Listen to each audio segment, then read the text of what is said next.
আজকে আমি আপনাদেরকে তৈরি করে দেখাবো বিয়ে বাড়ির টিকিয়া কাবাব। এই একটা রেসিপি আপনারা যদি একটু মনোযোগ দিয়ে শিখে রাখেন তাহলে ভবিষ্যতে আপনাদের আর অন্য কোনো রেসিপি দেখার একদমই প্রয়োজন নেই।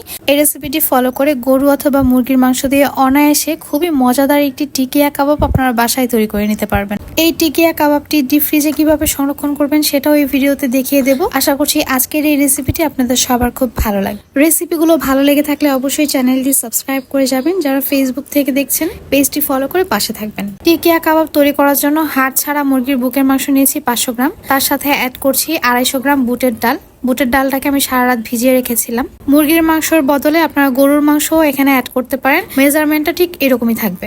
1 মুঠ পরিমাণ পেঁয়াজ কুচি দিয়ে দিলাম, 1 টেবিল চামচ পরিমাণ আদা রসুন বাটা, 1 চা চামচ পরিমাণ ধনিয়া গুঁড়ো, 1/2 চা চামচ পরিমাণ লাল মরিচ গুঁড়ো, 1/2 চা চামচ পরিমাণ জিরা গুঁড়ো, 4টা এলাচ, 2 টুকরো দারচিনি, 1/2 চা চামচ পরিমাণ কালো গোলমরিচ, 2টা শুকনা মরিচ দানা ফেলে তারপর ভেঙে দিয়েছি, আর একটা তেজপাতা। টিকিয়াটা একটু ঝাল ঝাল খেতে চাইলে মরিচ গুঁড়োটা এখানে 1 চা চামচের বেশি দিতে পারেন। যেহেতু বাচ্চারা খাবে তাই ঝালের পরিমাণটা আমি একটু কম দিয়েছি। 1 চা চামচ পরিমাণ লবণ দিয়ে দিচ্ছি। তার সাথে অ্যাড করব রাঁধুনির যে কাবাব মশলাটা আছে সেটা। এখানে আমি প্রায় 1 চা চামচ পরিমাণ কাবাব মশলা দিয়ে দিচ্ছি। হাত দিয়ে মশলাগুলোকে মাংস আর ডালের সাথে খুব ভালোভাবে মিশিয়ে নেব। মাংস আর ডাল সিদ্ধ করার পর একটা জিনিস খেয়াল রাখবেন, কোনো প্রকার পানি যাতে না থাকে। একদম শুকনা শুকনা করে এটাকে সেদ্ধ করে নিতে হবে। মাংস আর ডালটাকে আমি প্রেসার কুকারে দিয়ে দিচ্ছি। সামান্য পরিমাণে তেল দিয়ে এখন যে বাটিতে আমি মাংসটা মাখিয়েছি সেটা ধুয়ে এখানে প্রায় 1 কাপের মতো পানি দিয়ে দিচ্ছি। অতিরিক্ত পানি দেওয়া যাবে না। প্রেসার কুকারে ঢাকনা লাগিয়ে 7 থেকে 8টা সিটি দিয়ে নেব।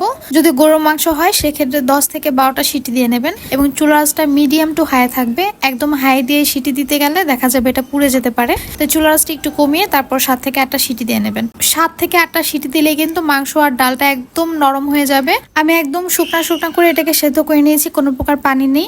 আমি এখানে একটা বিস্কিট দিয়ে দিচ্ছি আর বিস্কিটটা দিয়ে এটাকে ব্লেন্ডারে দিয়ে ব্লেন্ড করে নেব। তবে সবচেয়ে বেশি ভালো হয় শিলপাটায় বেটে নিলে। বাটার পর দেখেই বুঝতে পারছেন মিশ্রণটা অনেকটাই ড্রাই হয়েছে। আমি এখানে মরিচ কুচি, ধনিয়া পাতা কুচি এবং পুদিনা পাতা কুচি দিয়ে দিচ্ছি। পুদিনা পাতাটা কিন্তু এই টিকিয়া কাবাবে অবশ্যই দিতে হবে, তাহলে এটার টেস্টটা খুব ভালো আসে।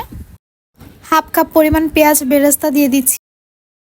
এখানে প্রায় 1.5 চা চামচ পরিমাণ কাবাব মশলা অ্যাড করেছি। মাংস সেদ্ধ করার সময় যেই মশলাটা আমি দিয়েছিলাম কাবাব মশলা, এটা কিন্তু সেটাই।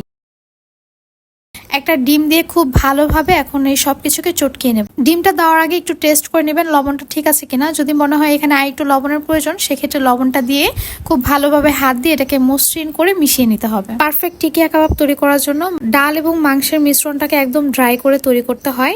এজন্য খেয়াল রাখবেন কোনো প্রকার পানি যাতে না থাকে। এটাকে একদম ড্রাই করে তারপর সেদ্ধ করে নিতে হবে। সেদ্ধ করার পরও যদি দেখেন পানি আছে সেক্ষেত্রে এটাকে কিছুক্ষণ চুলাতে নেড়ে চেড়ে জাল দিয়ে পানিটা একদম শুকিয়ে নেবেন। তারপর শিলপাটায় বেটে নিলেই পারফেক্ট একটা ডো তৈরি হয়ে যায়। মাংসটাকে মাখিয়ে হাতটা ধুয়ে তারপর এভাবে গোল গোল করে আমি টিকিয়া কাবাবগুলোকে তৈরি করে নিয়েছি। এখন এগুলোকে ডিপ ফ্রিজে এভাবেই রেখে দেব।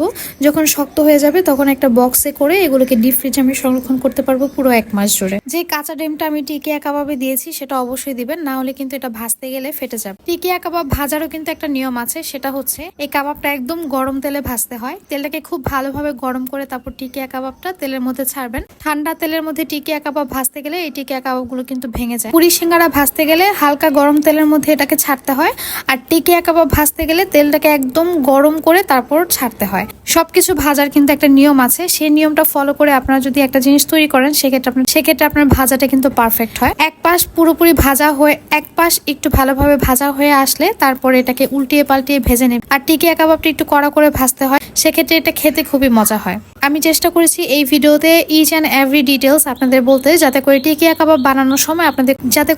কাবাবটা বানানোর সময় আপনাদের কোনো সমস্যা না হয় এবং প্রথমবারেই আপনারা একটা পারফেক্ট টিকিয়া কাবাব তৈরি করে নিতে পারেন। টিকিয়া কাবাব ভাজার পর এটার কালারটা কিন্তু এমনই হয়। এটা দেখে আপনারা আবার ভাববেন না এটা পুড়ে গিয়েছে। এরকম কড়া করে টিকিয়া কাবাব না ভাজলে এটা খেতে কিন্তু ভালো লাগবে না, এটা আগেই বলে দিলাম। আমি আপনাদেরকে একটা টিকিয়া ভেঙে দেখাচ্ছি ভেতরটা কতটা পারফেক্ট হয়েছে, তাহলে হয়তো বুঝবেন। আশা করছি আজকের আমার এই রেসিপিটি আপনাদের সবার খুব ভালো লেগেছে। রেসিপিটি ভালো লেগে থাকলে অবশ্যই আমার চ্যানেলটি সাবস্ক্রাইব করে যাবেন এবং লাইক শেয়ার কমেন্ট করে আমার পাশে থাকবেন।